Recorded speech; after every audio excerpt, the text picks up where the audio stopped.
আসসালামু আলাইকুম, আমি লিখন। আজকে আমরা যে বিষয়টি নিয়ে আলোচনা করব সেটা হচ্ছে relational model in database management system. Relational model নিয়ে আমরা ডাটাবেস ম্যানেজমেন্ট সিস্টেমের যে ল্যাবের পার্টটা আছে সেইখানে আলোচনা করছি। তো আমি এখানে শুধু জাস্ট একটু ধারণা দিচ্ছি আপনারা চাইলে সেই ভিডিওটি দেখতে পারেন। আমি ওই ভিডিওর লিঙ্কটি ভিডিও ডিসক্রিপশনে দিয়ে দেবো, সেখান থেকে আপনারা দেখতে পারবেন। এই ভিডিওতে আমি অত বিস্তারিত আলোচনা করব না, জাস্ট আমি আপনাদের একটু ধারণা দিব, কারণ আমি ওই ল্যাবের পার্টটাতে এই রিলেশনাল মডেল নিয়ে একটু বিস্তারিত আলোচনা করছি। এখানে আপনারা দেখতে পাচ্ছেন যে আমরা এই লেসন থেকে কী কী শিখবো: relational model concept, relational integrity constants, operation in relational model. তো এখানে একটু আপনাদের দেওয়া আছে যে হোয়াট ইজ রিলেশনাল মডেল, আপনারা এটা দেখে নেবেন। তারপর এটা হচ্ছে আমাদের বিষয়টা যে রিলেশনাল মডেল কনসেপ্ট, এখানে আসলে কি কি আমাদের জানার আছে, তো সেগুলো আমি একটু আপনাদের দেখাচ্ছি। ডাটাবেস ম্যানেজমেন্ট সিস্টেমের ভাষায় আমরা একটা টেবিলকে বলে থাকি রিলেশনাল, অর্থাৎ আপনারা যে এখানে টেবিলটা দেখতে পাচ্ছেন এটাকে আমরা বলতে পারি একটা রিলেশনাল। আপনারা এখানে দেখতে পাচ্ছেন যে কাস্টমার আইডির মধ্যে 1 2 3 দেওয়া আছে। এখানে কিন্তু কাস্টমার আইডি কোনোটা ডুপ্লিকেট হয় নাই, অর্থাৎ একটা সংখ্যা দুইবার কিন্তু এখানে নাই। আর এটাকে বলা হয় প্রাইমারি কি। আমরা যখন একটা প্রাইমারি কি ব্যবহার করব, সেই প্রাইমারি কিতে আমাদের প্রত্যেকটা সংখ্যা আমাদের ইউনিক হতে হয়। এখানে আমরা নাম্বার ব্যবহার করছি, অথবা আমরা কোনো নাম ব্যবহার করতে পারি, অথবা আমাদের কোনো আইডি ব্যবহার করতে পারি। এক কথায় হচ্ছে যে আমরা প্রাইমারি কিতে যা ব্যবহার করব সেটা ইউনিক হতে হবে, একটা আরেকটার সাথে কোনো সময় সেম হতে পারবে না।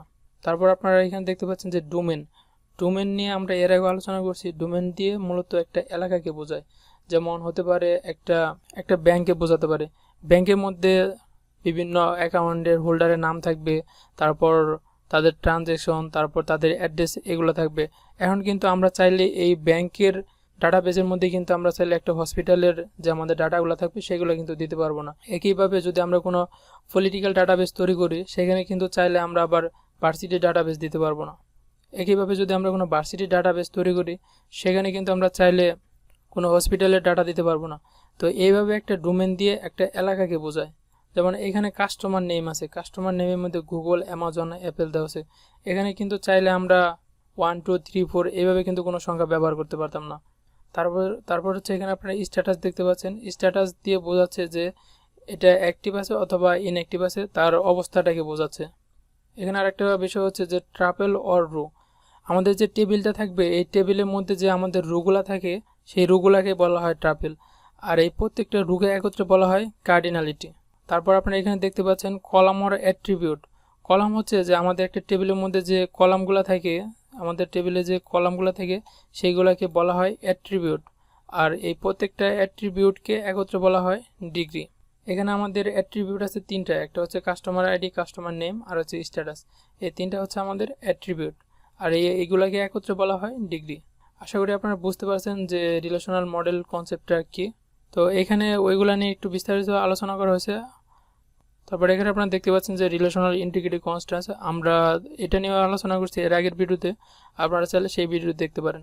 এখানে আমাদের একটু জানার বিষয় আছে, সেটা হচ্ছে যে আমি এর আগের ভিডিওতে আপনাদের বলছিলাম যে প্রাইমারি কি, ফরেন কি। আপনারা জানেন যে প্রাইমারি কিগুলো হয় সবসময় ইউনিক হয়। আমাদের এখানে দুইটা টেবিল আছে, এটা ধরলাম টেবিল 1, এটা ধরলাম টেবিল 2। এখন আমাদের এই টেবিল 1-এর মধ্যে আমাদের প্রাইমারি কি আছে 1 2 3, আর আমাদের টেবিল 2তেও কিন্তু আপনারা দেখতে পাচ্ছেন যে 1 2 3 প্রাইমারি কি আছে। অর্থাৎ আমাদের এই দুইটা টেবিলে কিন্তু প্রাইমারি কি সেম হয়ে গেছে, কিন্তু আসলেও সেম হয় নাই। আমাদের ফার্স্টে যে আমাদের যে প্রাইমারি কিটা ব্যবহার করছি, সেই প্রাইমারি কিটা যখন আমরা অন্য একটা টেবিলে ব্যবহার করব, তখন সেটা হয়েছে ফরেন কি।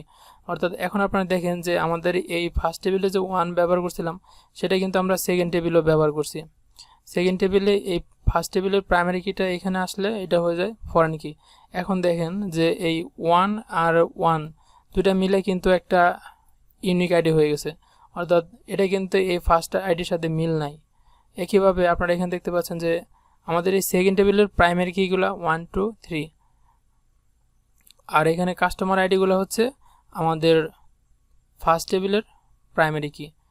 এখন এইগুলো যেহেতু আমাদের এই সেকেন্ড টেবিলে আসছে, সেই জন্য এগুলো হয়ে গেছে ফরেন কি। এখন দেখেন যে আমাদের এই টেবিলের এটা হচ্ছে 2 হচ্ছে প্রাইমারি কি, আর এখানে 1 হচ্ছে ফার্স্ট টেবিলের প্রাইমারি কি, কিন্তু এটা এখানে আসার ফলে কি হয়েছে, 1টা ফরেন কি হয়ে গেছে। এখন দেখেন এই 2 আর 1 মিলে কিন্তু একটা ইউনিক কি হয়ে গেছে। একইভাবে আমাদের 3 নাম্বারটাও দেখতে পাচ্ছেন যে এখানে এটা হচ্ছে আমাদের এই টেবিলের প্রাইমারি কি, আর এই টুটা হচ্ছে আমাদের ফার্স্ট টেবিলের প্রাইমারি কি। এখন এই টুটা এখানে আসার ফলে এটা হয়ে গেছে ফরেন কি, আর এই দুইটা মিলে কিন্তু এখন একটা নতুন একটা ইউনিক কি হয়ে গেছে, যেমন 3 আর 2 মিলে কিন্তু একটা ইউনিক নাম্বার হয়ে গেছে। এই কাস্টমার আইডি দিয়ে কিন্তু বোঝাচ্ছে যে আমাদের এই ফার্স্ট টেবিলে যে ইনফরমেশনগুলো ছিল সেইগুলোই কিন্তু বোঝাচ্ছে।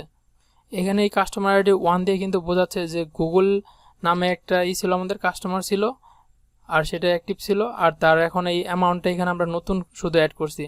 আর আগের ইনফরমেশন বলতে কিন্তু এই 1 দিয়ে কিন্তু আমাদের এই ফার্স্ট টেবিলের ইনফরমেশনগুলো বোঝাচ্ছে। তো এইভাবে প্রাইমারি কি ফরেন কি ব্যবহার করা হয়, আশা করি বুঝতে পারছেন। যদি না বুঝতে পারেন তাহলে অবশ্যই ভিডিওর নিচে কমেন্ট করবেন। তারপর হচ্ছে এখানে ইনসার্ট অপারেশন দেখে আপনারা বুঝতে পারছেন যে কোনো ডাটা নতুন করে ইনসার্ট করা হবে, অর্থাৎ অ্যাড করা হবে। এখানে আপনারা দেখতে পাচ্ছেন যে আমাদের এই টেবিলে ডাটা ছিল 3টি, গুগল, অ্যামাজন, অ্যাপেল। এখন নতুন করে আমরা আরেকটি ডাটা অ্যাড করছি, সেটা হচ্ছে আলিবাবা। তো এইভাবে ইনসার্ট করা হয়েছে নতুন একটি ডাটা।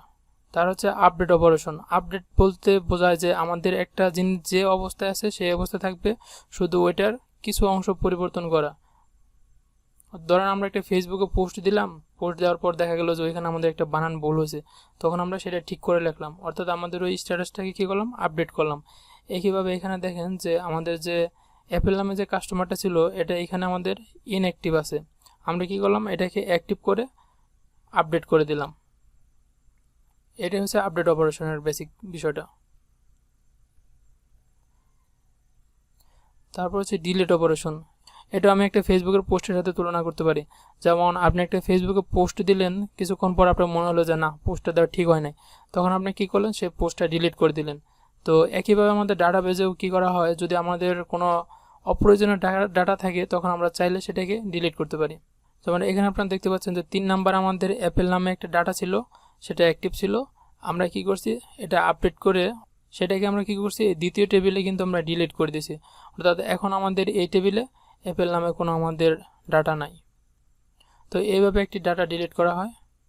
তারপর এখানে দেখা যাচ্ছে যে সিলেক্ট অপারেশনটা হচ্ছে আমরা যখন ফেসবুকে কোনো নাম লিখে সার্চ দিই তখন কিন্তু ওই নামে আরও অনেকগুলো আইডি দেখায়, কিন্তু আপনি যাকে চিনেন অথবা আপনার যে ফ্রেন্ড তার আইডিটা কিন্তু আপনি সিলেক্ট করেন, অর্থাৎ অনেকগুলা ডাটা থেকে যখন আপনার প্রয়োজনীয় ডাটাকে আপনি সিলেক্ট করবেন, সেটাই হচ্ছে সিলেক্ট অপারেশন। এখানে দেখতে পাচ্ছেন যে আমাদের 3টা ডাটা আছে, 3টা ডাটা থেকে কিন্তু আমাদের প্রয়োজন ছিল অ্যামাজন, এই কারণে কিন্তু আমরা অ্যামাজনটাকে সিলেক্ট করছি। তো এটাই হচ্ছে সিলেক্টের বেসিক অপারেশন। এই ভিডিওতে আমরা আলোচনা করলাম যে রিলেশনাল মডেল কনসেপ্টটা নিয়ে। আশা করি আপনারা বুঝতে পারছেন যে এই বিষয়গুলো কিভাবে কাজ করে। যদি কারো বুঝতে অসুবিধা হয় তাহলে আপনারা অবশ্যই ভিডিওর নিচে জানাবেন। তাহলে আজকে এই পর্যন্ত, সবাই ভালো থাকবেন, দেখা হবে নেক্সট ভিডিওতে। আসসালামু আলাইকুম।